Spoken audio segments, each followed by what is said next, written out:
Coucou, nous revoilà toujours avec ma machine à coudre pour la partie suivante après le nettoyage. Donc, qu'est-ce qu'on fait? On va bien sûr bien nettoyer la machine parce que toute l'huile, elle sera descendue. Et donc, si vous ne savez pas faire cette première partie, je vous invite vraiment à aller voir la première vidéo. Donc là, on va faire la partie qui est nécessaire pour coudre, c'est l'enfilage.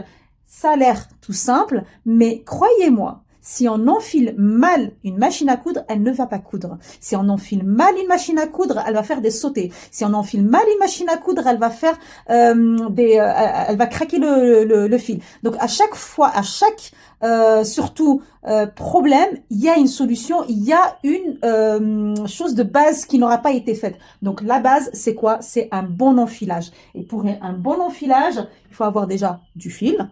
Et il faut savoir que pour les machines à coudre, les plus communes, c'est toujours le fil supérieur et le fil inférieur. Et ce qu'il va y avoir, c'est qu'il va y avoir une intersection entre le fil supérieur et le fil inférieur, et il va y avoir un nœud qui va se former théoriquement au milieu du tissu. Donc c'est là où on va voir justement les particularités de la couture. C'est pas parce qu'elle fait le point que la couture est super top. Donc on va voir tout ça ensemble. Suivez-moi jusqu'au bout. Donc premièrement, je vais prendre une bobine de fil.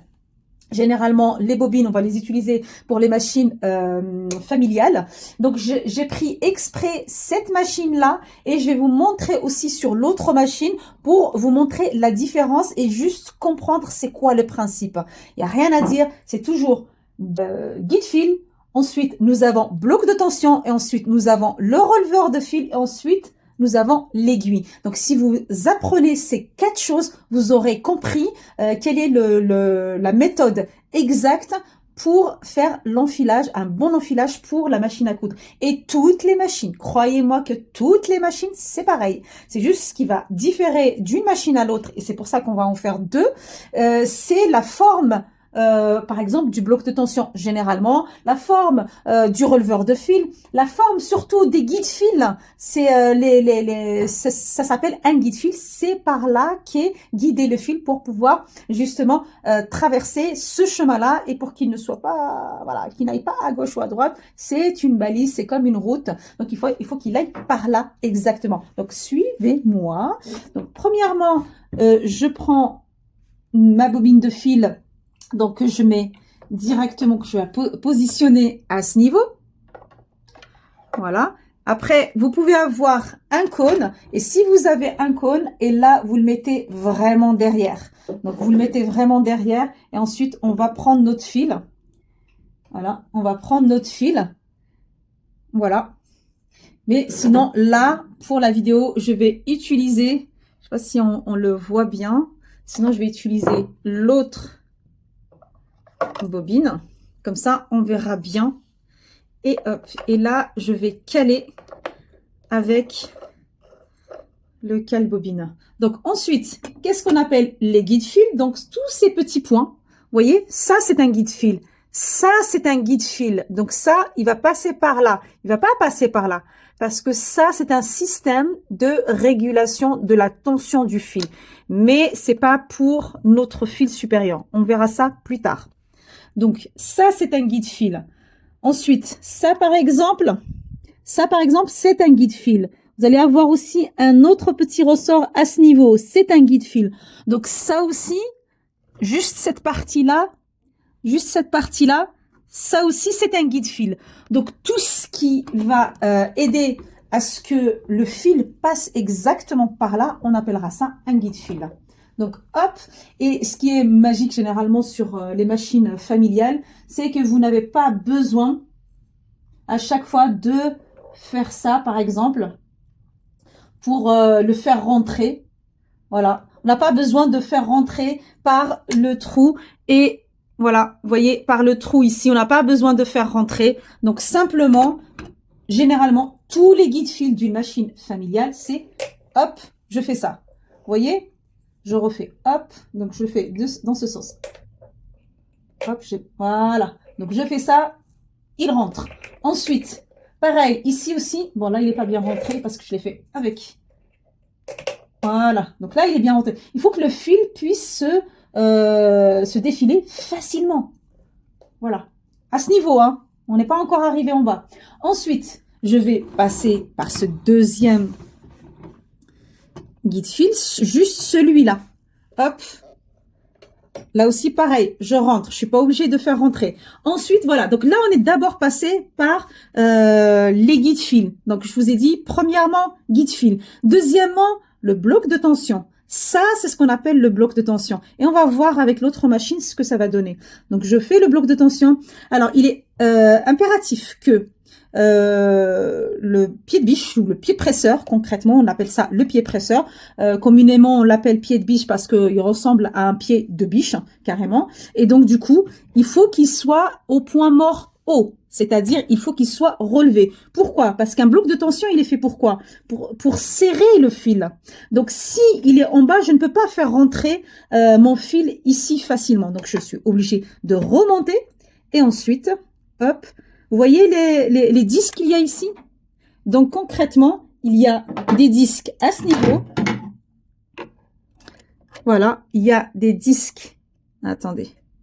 Il y a des disques à ce niveau. Donc, il est impératif que le fil passe à l'intérieur, entre les deux disques.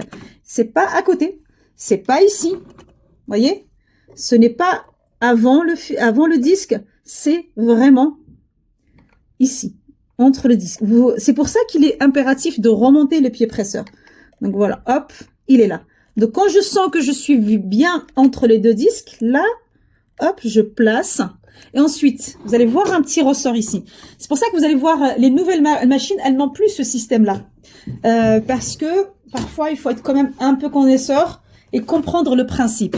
Et donc, du coup, ils ont fait d'autres machines qui ont un système un peu plus facile qu'on verra justement sur l'autre machine. Donc, ici, si vous avez cette machine-là, hop, vous allez voir que il va rentrer, il va remonter ici, ensuite il va aller derrière le ressort. Et c'est nécessaire qu'il aille derrière le ressort, sinon vous n'aurez rien fait. Parce que s'il va entre les disques et ensuite il va pas derrière le ressort, eh ben il va pas pouvoir se maintenir entre le disque. C'est-à-dire que quand vous allez coudre, tout de suite, le fil, il va sortir. C'est pour ça qu'il se passe justement une couture qui n'est pas bien faite, qui n'a pas bien serré, une couture qui va se défaire, une couture qui se casse facilement. C'est par rapport simplement à l'enfilage. Donc, il faut pas se dire que la machine, elle ne fonctionne pas, elle n'est pas possible et tout ça. Non, non, non, non. Elle est cassée, elle n'est pas cassée. Vous avez simplement fait un mauvais enfilage. Donc là, je reprends. Hop, mon fil, il est là. Donc, entre les deux disques, donc je le maintiens dans ce sens-là, c'est-à-dire un peu parallèle. Hop, et ensuite, je fais ça.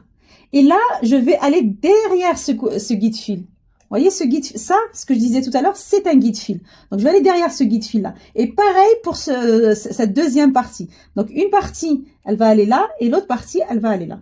Ensuite, pareil pour le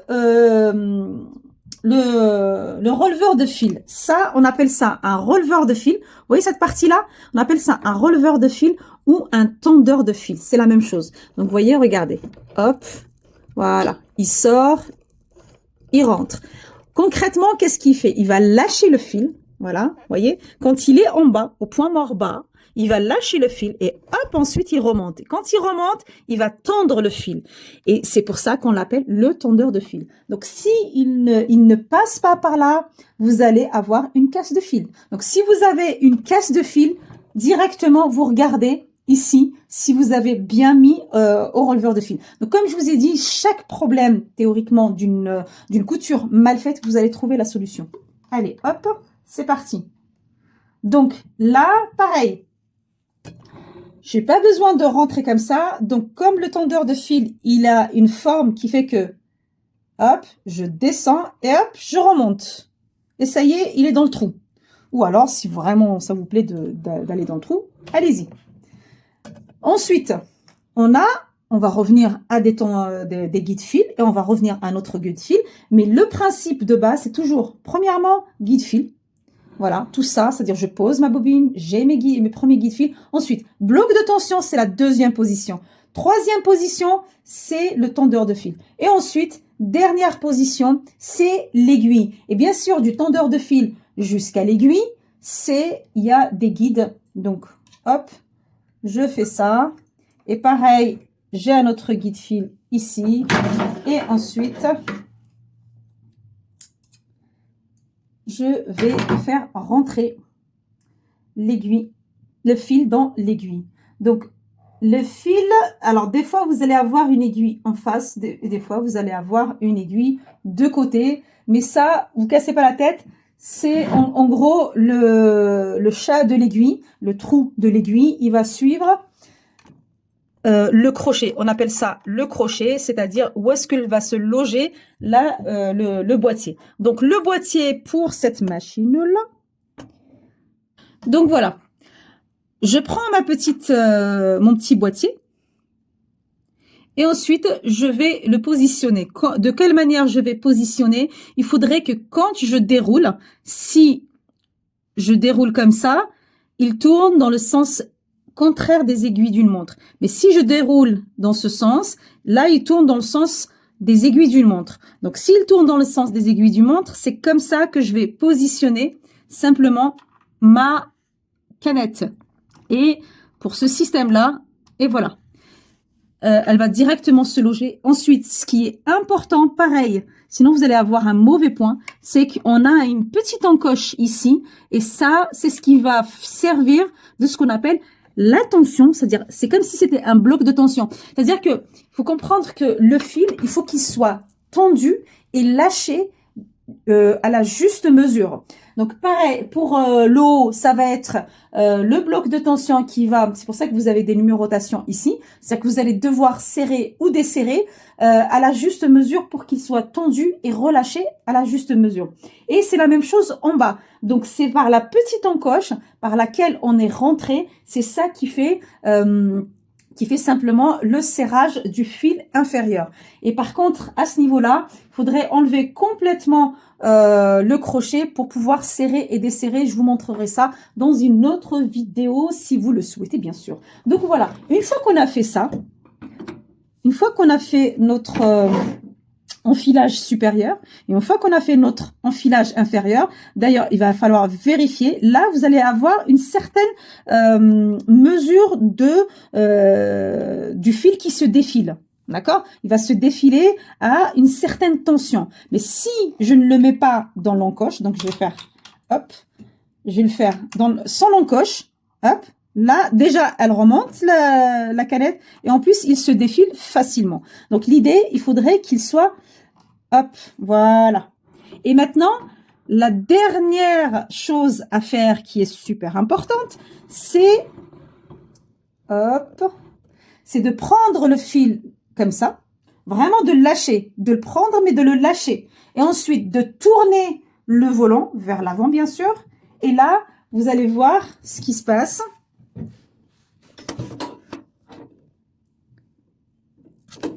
Voilà, vous voyez ce qui se passe, c'est que le fil supérieur, c'est pour ça que j'ai pris vraiment des couleurs différentes, il a englobé le crochet pour pouvoir passer. Donc une fois qu'il passe, je continue de tourner mon volant et là, vous allez voir que le fil, il ressort par là. Et hop, là, je tire un petit peu. C'est pour ça que je l'ai lâché, pour pouvoir... que le fil puisse faire le tour et ensuite je lâche et là hop, voilà. Et ensuite nous avons une petite fente ici, on remet les deux fils en arrière et on ferme. Voilà comment se fait l'enfilage de cette machine à coudre.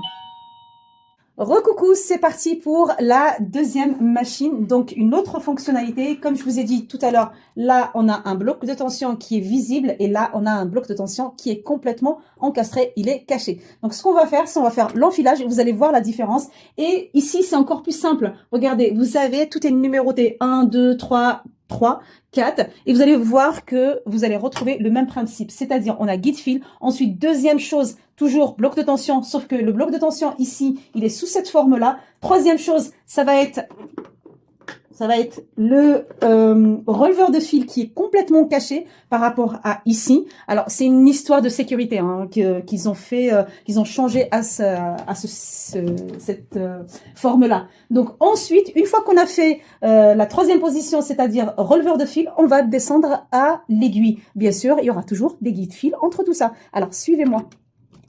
Donc, c'est parti. Là, je vais prendre un cône. Ouais. Hop. Donc, ici, alors, soit j'ai un cône, soit... tu vois pas?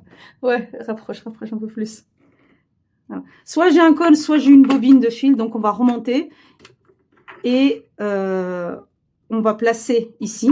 Voilà. Donc là, je vais utiliser directement le cône. Je vais le ramener d'ici, juste histoire de le caler. Hein. Ensuite, nous avons un premier guide fil. Hop, je tire. Il faut toujours entendre les petits clics. Et ensuite, je viens derrière. Ici, vous voyez, on va simplement vous mettre un schéma. Et ensuite, le bloc de tension qui fait le tour. Regardez, on vous montre simplement. Et ensuite, je reviens au releveur de fil, donc coller le fil vraiment le plus possible à la paroi de la droite pour pouvoir atteindre le releveur de fil et aller derrière. Une fois qu'on va derrière, donc vous allez voir qu'il y a un petit guide fil ici, mais qui est bien caché. Hop, derrière. Voilà, maintenant je suis rentrée et ensuite je vais simplement enfiler l'aiguille.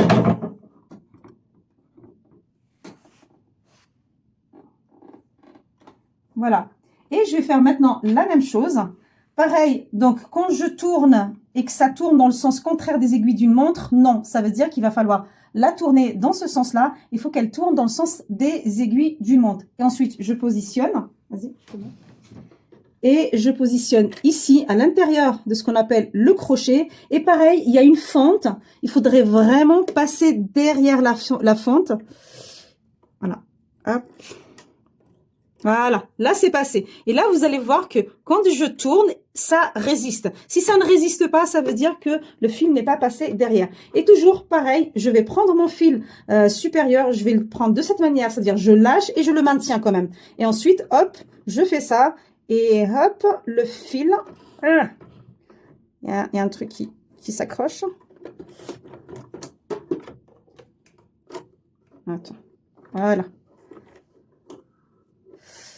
Il y avait trop de fils supérieurs et trop de fils inférieurs. Et ensuite, toujours, il y a une fente sur le pied presseur lui-même. Je mets les deux fils derrière. Et voilà. Et je ferme ici.